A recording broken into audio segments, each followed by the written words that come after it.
Во дополнување на доказната постапка, обвинителството се спротивстави на дел од исказите на обвинетите за грабнувањето и убиствата на Вања Ѓурчевска од Скопје и Панче Жежовски од Велес.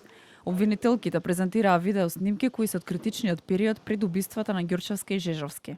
Снимката беше изнесена во одговор на тврдењата на обвинетите во нивните искази дека тие всушност немале мотив да убиваат, туку тргнале да грабнуваат луѓе, но тоа што тие дополнително се враќаат само за да ја стават лопатата и да ја земат со себе, односно ја имаат истата заборавена, укажува токму наспротивно од нивните искази дека тие веќе биле подготвени за убиство. Причината поради која што не е побарано било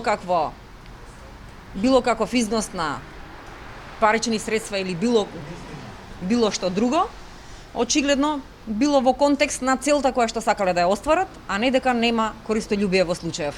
Бронителот на таткото на Вања вели дека снимката која ја презентира обвинителките всушност е и доказ предложен од страна на Владимир Туфекџиќ. Се докажува дека критичниот ден на 24-ти враќањето на Велибор Маневски и Боре Видевски за да ја земат лопатата, а тоа е денот на неуспешниот обид за грабнување, фактички ја исклучува било каква улога на таткото во овој случај и јасна цел имале сторителите за екзекуција, односно за ликвидација на личноста.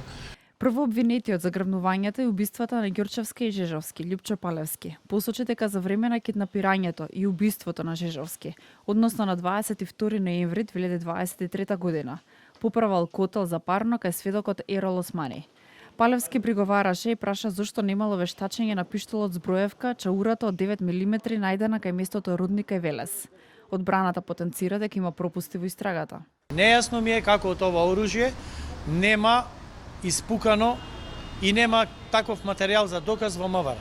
Тоа оружје према оној проглас што беше и закон донесен од МВР би требало, доколку не е направено такво нешто, досега би требало да било одземено. Обвинителството бара вакви докази што е стварно срамно за вакви две убиства и убиство на девојче во 5 месец 2025 година обвинителството да побара наредба и да доставува докази. Обвинетиот Боре Видевски пак, кој претходно во исказот кажа дека за време на критичните денови бил на работното место во предпријатието во Велес. Обвинителките посочија докази од истото предпријатие, дека Видевски не бил на работа на 22 и 27 ноември 2023 година. 27 не е спорно дека не бил, на 22 бил на работа, меѓутоа и самиот во исказ во обвинителство, а и во исказ на суд кажа дека е проблем очекувањето на картицата. Затоа ќе ги повикам колегите да го потврдат неговото присуство. Судијата Ивица Стефановски следното рочиште го закажа за среда.